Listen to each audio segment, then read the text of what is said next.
Welcome to another edition of Sports Medicine Pearls, brought to you by Rocky Mountain Human Performance. So today we're here discussing percussion tools, percussion guns, as a lot of people like to refer to them. I like to look at it as a percussion tool. It's basically an additional modality that we can use in the treatment sense from a clinical perspective to either upregulate or downregulate tissue, to mobilize tissue. For personal use, for athletic use, it's an extremely efficient recovery tool if used appropriately. But our discussion today really is going to focus on the different tools that are out there, some of the advantages, disadvantages, with our primary focus is going to be on the NIMBL percussion tool, just recently released. A phenomenal device, has so many advantages over some of these other percussion tools. So briefly, just to discuss them, let's start with fairly antiquated. This is basically the rapid release. Needs a plug, isn't portable, doesn't have a battery, so you need to plug this unit in. You're also limited relative to your treatment surfaces. You can see the surfaces here, but they're all of the same texture. So very difficult to differentiate whether you're looking at upregulating, downregulating tissue, or if you're looking to get into specific areas, etc. And another disadvantage here with the rapid release, other than being tethered to a cord, is this is extremely heavy. This is really an industrial grade tool. So it's heavy, it's not ergonomically designed, it's certainly not very aesthetically appealing. Again, utilization-wise, you're limited by the size of the treatment attachments here. You basically have three choices, and then you've got a flat surface for working very broad areas such as the thoracic area, chest area, etc. But you are limited. One of the other features here relative to its disadvantage is the noise. So again, extremely loud, one speed, limited treatment options relative to surface area, purchase area relative to the attachments, weight, ergonomic design, tethered to a cord. So that's the rapid release. Next is the Theragun. Now the Theragun has been recently redesigned. It is a little bit quieter than it used to be, but still the Theragun is extremely noisy. So, certainly very intimidating just unto its own, unto the size of it. But however, the Theragun does have a variety of positions for better placement, better treatment surface area, etc. So it does have that advantage. However, the ergonomic design here, again, this system is heavy. The battery is here, basically, and again, this unit is fairly heavy. If we take the battery out, it's a little bit lighter, but still can't operate it without the battery. So Theragun, fairly heavy. You also have this safety feature here, similar to how you have a release if you're using an automatic weapon, release the clip, etc. Basically, if you're using a 9mm, 45 caliber, etc., as you know that you basically in the grip, you have to compress in order to be able to pull the trigger and discharge the weapon. Similar here is basically you need to push in this piece. So again, ergonomic design, holding with your thumb, a lot of compression. If you're using this all day long, you're going to get pretty fatigued. You're going to end up with wrist, forearm issues, etc. To me, that's basically job security, because those individuals will be coming into me for treatment. So maybe not a bad thing. But anyway, Theragun, very loud. Ergonomic design isn't great. Handle purchase isn't great. Relatively small grip, so you have to get a pretty good purchase on here. Another disadvantage is basically you have this turn clip here, which releases the different attachments. Again, it's a little bit encumbered relative to the use, but nonetheless, another good percussion tool. That's your Theragun. Next on the list is the Hypervolt.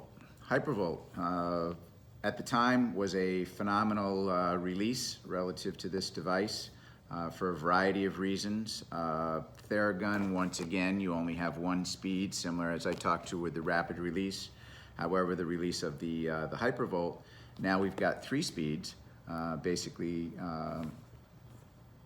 on-off at the base, green light, batteries charged, basically 3 speeds.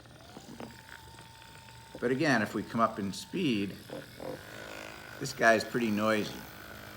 The other disadvantage here really is the vibration in the handle. So from a vibratory perspective from the user, this is basically a low amplitude issue relative to overuse, relative to the muscles in the hand, the forearm, etc., if you're using this device all day long. So once again, from a vibration perspective, a lot of vibration not only at the implementation end of the device, but also throughout the handle, which puts a lot of accumulated microtrauma up through the forearm, up through the shoulder, cervical spine, suboccipitals, etc. So it is relatively heavy, and the ergonomic design, it's not very well weighted. So if I hold on the rubber gripped handle here, basically this wants to tip forward, which is great for application. It gives me a little more purchase on the soft tissue that I'm working on. But again, a lot of wrist movement, again, accumulated microtrauma, etc., through the handle, through the device. It's not great relative to its ergonomic design. It is relatively noisy. You're limited to 3 speeds. However, you've got fairly good battery life. And again, you've got a variety of different adapters that you can use relative to the implementation end of the device. So that's the Hypervolt. Newest on the market, NIMBL. Love the color. Notice the watch band matches. NIMBL, great tool for a variety of reasons. So let's take a closer look at the NIMBL. Ergonomic design, great handle purchase. I can purchase throughout the handle here wherever I want, size-wise as well as grip. It's a moderate grip, tends to put the hand in what we call the neutral position, supports the 3 arches of the hand. Great ergonomic design here.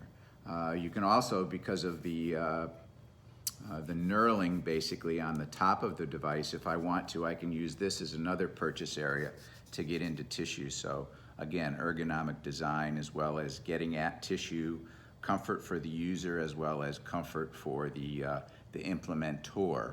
So you've got the implementee, which is the patient, your client you're working on. The implementor is me, the clinician that's doing the work here. So again, ergonomic design, small, light, comfortable to grip, great color. You can find it because typically in a PT clinic, PTs only know one way in regards to equipment. It goes out, it never comes back where it belongs. So again, bright color, you can find it in the clinic. Or maybe buy 2 or 3 so then you don't have to worry about it. So again, lightweight, good purchase, multiple purchases. Let's look here relative to our controls. So basically with the controls, we have our on-off in the center versus having it at the bottom on the Hypervolt. You'll notice here basically is I can increase or decrease the amplitude relative to the device. Noise, how quiet is that? I could take a nap with this. So again, very, very quiet. I love the initial low speed. We'll get in later videos relative to using the different amplitudes as what you're trying to accomplish with tissue. But I love this initial speed as well as the wide variety of speeds. So basically you can see as I can increase multiple choices relative to my speed and still listen to the sound. It's whisper, it's quiet, wonderful. Even at the highest setting, it's still extremely quiet. Relatively little vibration in my hand. So for the user, the implementor, basically, I'm not going to get a lot of accumulated microtrauma. I can use this all day long on a wide variety of patients, and I'm not going to develop carpal tunnel. I'm not going to develop issues with my extensor mechanism up here in my elbow, etc. Or I'm not going to develop any issues relative to the long head of my bicep with impingement up in my shoulder. So phenomenal. So I can increase, I can decrease, bring that speed back down. Again, my on-off. As far as implementation devices, you have a wide variety of choices, similar to what you have with the Hypervolt, but there are some additional advantages to some of the different implements that go into the NIMBL, but very easy to input, very easy to extract, etc. And we'll go into more relative to how we use this from a clinical perspective and also from a recovery perspective. But did just want to give you a great overview of a variety of different devices here. We really just hit upon 4, but my choice currently, new to the market relative to percussion tools, is the NIMBL. Highly recommended. That's it for today. Hope you enjoyed this Sports Medicine Pearl brought to you by Rocky Mountain Human Performance. Make it a great day. We're out.